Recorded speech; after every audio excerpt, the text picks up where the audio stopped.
Initially, the Dallas Cowboys, and most notably owner Jerry Jones, have gotten a lot of grief over their past couple of drafts, and I understand it. I go back to 2013. It wasn't really a good draft class to begin with. I think everybody understands that. But they were taking a center in Travis Frederick at the end of round number 1 that a lot of people envisioned as a third-round pick. And then you look at 2014, there's the temptation of Johnny Football, Johnny Manziel sitting there, somebody that you know Jerry Jones is all about, but they ultimately go a different route, and they pick Martin, another offensive lineman in the first round, this time from Notre Dame. So that was 3 times in 4 years when you go back to Tyron Smith in 2011 that the Cowboys had spent a first-round pick on an offensive lineman.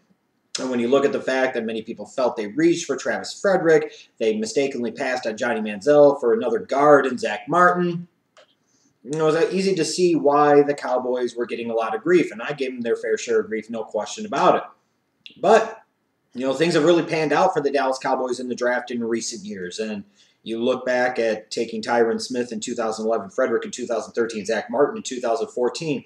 That became so critical and important to their team's success in 2014. The fact that they had built up that offensive line. They had, the toast of the town, so to speak, in terms of offensive lines in all of the National Football League. So I was going to be interested to see what the Cowboys did in this 2015 NFL draft and ultimately how that draft was going to be perceived by others. Because this is a team that has, like I said and mentioned, gotten quite a bit of grief for their drafting in recent years, and it seems to have panned out for them relatively nicely. At least those picks on the offensive line have. Some of their other picks, they do deserve some grief for because they haven't done that particularly well. Well, I look at the Cowboys, and, to me, they're the one team that I don't think the whole story of their draft could be told just on the 3 days of the 2015 NFL draft. When you look at what they were able to do in terms of undrafted free agents, one especially and pretty much solely, it really changes the landscape of how you view this Dallas Cowboys draft. Because I'm going to be honest, after the 3 days of the draft, I looked at what the Cowboys had done, and just like the past couple of years, I wasn't really that particularly impressed, especially once you got past the first 2 rounds. But then when they're able to get La'el Collins, a player with first-round talent, as an undrafted free agent, that just changes the entire landscape of things. It truly does. Because now you're talking about getting a guy that has first-round talent and paying him basically like he's a 7th-round pick. Come on, man. The Cowboys didn't have to trade players. They didn't have to trade future picks to get an extra first-round pick. They just went into undrafted free agency and got one. And the Cowboys are really going to reap the benefits of that long-term, most would assume, by being able to get a guy like La'el Collins. And that really changes the whole scope and landscape of this draft class for the Cowboys. There's no question in my mind about it. Now, a lot of the stories about the Cowboys heading into this 2015 draft were about the departure of DeMarco Murray and if and when the Cowboys were going to address that running back position, because a lot of people viewed that as a big need, all the while understanding that the Cowboys had some big needs, most certainly on the defensive side of the ball, in particular up front. Well, you look at what the Cowboys did. They didn't address running back at all at any point in time in this draft, and I'll talk more about that in a moment. But you could see with their first couple of picks that they understood that their defense still needed to get better and their defense still needed to improve. They needed some youth and athleticism on that side of the ball. You look at round 1, their selection of Byron Jones, the defensive back from UConn, basically is a statement to me of 2 things. Number 1, that they understood that their secondary was pretty weak last year, for all intents and purposes. And then number 2, Morris Claiborne has been a complete and total bust, and this organization has pretty much moved on from him. But you look at a guy like Byron Jones that a lot of people really started to take notice of after his tremendous performance at the Combine. But there's more there than just an athlete. This kid is a pretty good football player with the versatility perhaps to play corner or maybe even safety. And, the Cowboy safeties are okay, but they're most certainly nothing special. And their corners are okay, honestly, and most certainly nothing special. I look at Byron Jones, and I thought based off of where they were picking and what was available, I thought it was a good, solid choice for the Dallas Cowboys. I really, truly did. I'm not sure Malcolm Brown was a great fit for them schematically, so I can justify them passing on him. They really didn't need to take a wide receiver in round number 1. None of the offensive linemen available at that point in time made a whole lot of sense. Defensive linemen otherwise, maybe, maybe not. But I look at Byron Jones, and I thought, was pretty solid, especially with Gurley and Gordon already long having been off the board and no other running back at that point in time, I think, being worth that late first-round pick for the Cowboys.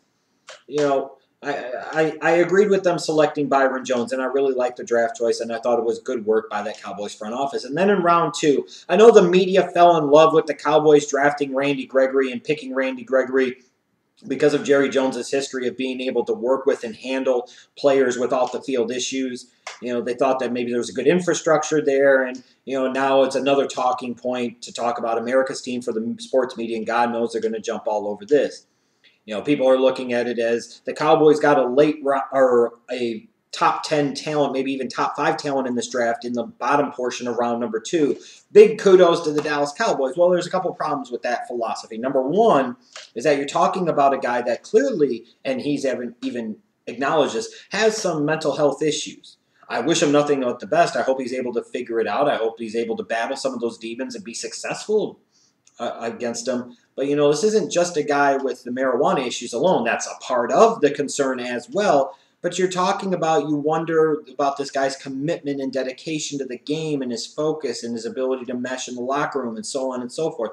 Furthermore, I thought purely from a prospect standpoint that Randy Gregory was one of the most criminally overrated prospects in all of the 2015 NFL draft.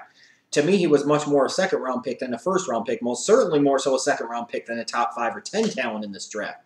And I think what happened is the media absolutely fell in love with this pick because of where it was perceived Randy Gregory's talent level was compared to where he was actually drafted. But the reality is Randy Gregory was drafted a lot closer to where he should have been than a lot of people envisioned. Here's a guy at 6'5", all of maybe 235 pounds, who struggles to keep on that weight. The Cowboys run a 4-3 system. Is he ever going to be a guy that could be big enough to play full-time at end in a 4-3? Is he really the type of athlete that could play outside linebacker in a 3-4 or 4-3? You know, he has tweener written all over him. And as a result, again, like I said, a guy that lacks some power, that struggles to set the edge, doesn't show me a lot of versatility other than getting upfield just with speed and some pass rushing moves. It was the right spot to take him. It wasn't that big of a value. It wasn't that big of a steal.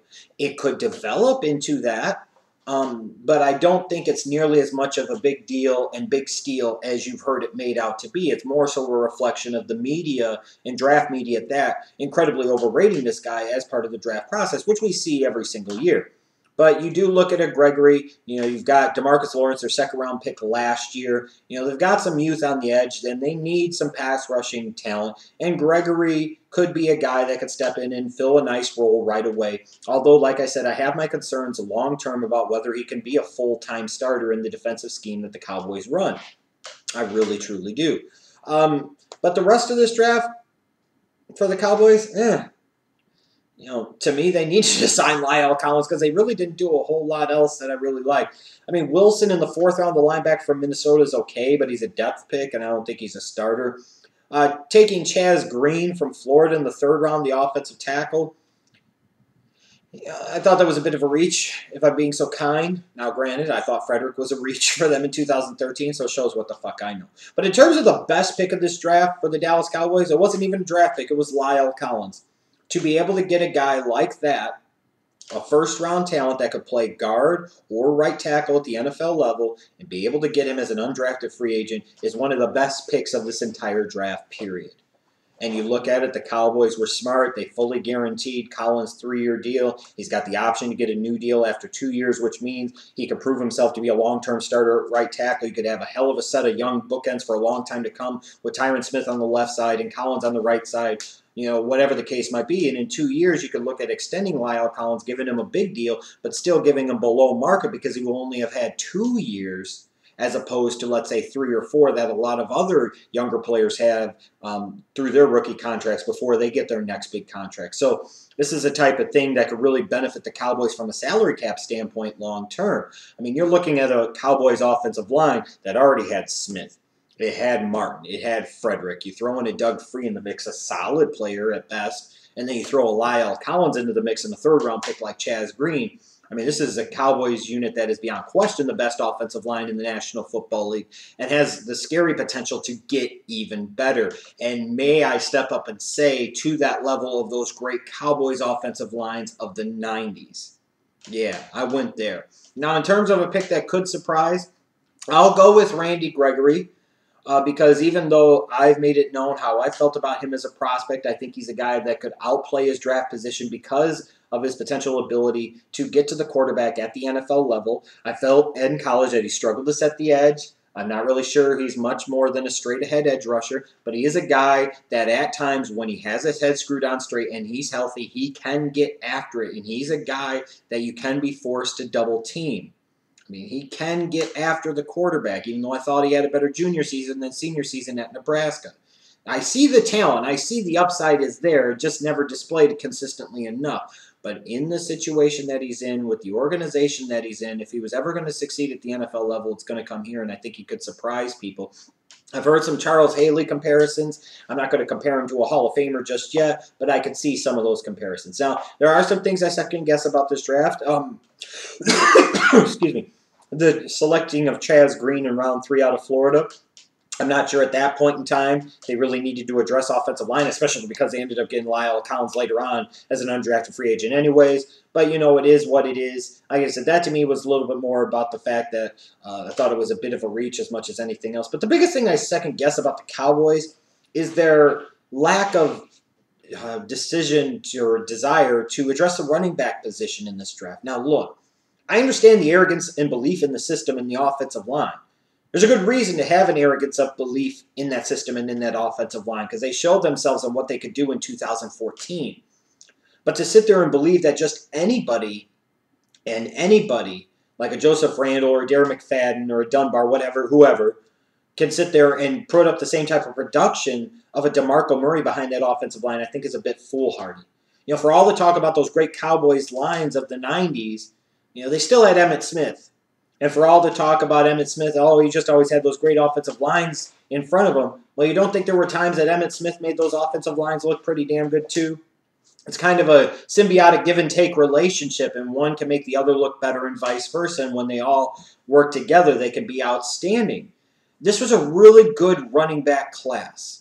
And for some inexplicable reason, this team thought it was a better idea to draft guys like Chaz Green, Damien Wilson, and Ryan Russell than they did a running back. At no point in time in the 7 rounds of this draft did they address the running back position, and I thought that was completely and totally ridiculous.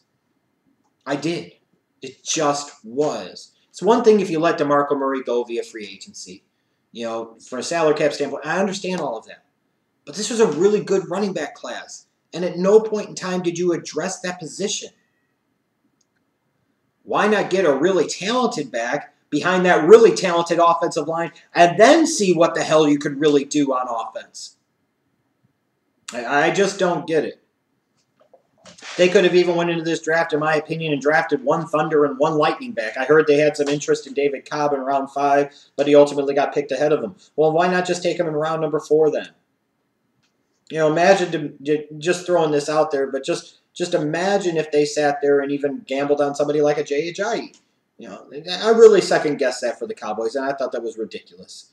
And I thought it was stupid. And I think they'll pay the price as an organization this year in a little way for not having addressed running back at any point in time in this draft. And I would envision that they'll be doing it early in the 2016 NFL draft. But you look at the Cowboys. They got Byron Jones. They got Randy Gregory. They got Lyle Collins as an undrafted free agent, another first-round type of talent. So for some people, you're looking at it and you're saying, with their first 2 picks and an undrafted signing, they got 3 first-round talents. You look at it from that perspective, the Cowboys did pretty well in this draft. I don't think there's a lot of depth to come out of this draft. I think once you get past Chaz Green and Damien Wilson, there's not a whole lot else here. That's just my opinion. Again, I could be completely wrong. But the Lyle Collins signing really changed the dynamic of this draft and the way I viewed it for the Cowboys. Before that, I would have given them like a C- type of grade. Now I'll probably give them a C plus B- grade. You know, it was an okay effort. I just really question the fact that they didn't go after running back at any point in time because I do think that was a mistake. If there was a draft to address running back, this was the one, and for some reason the Cowboys didn't do it.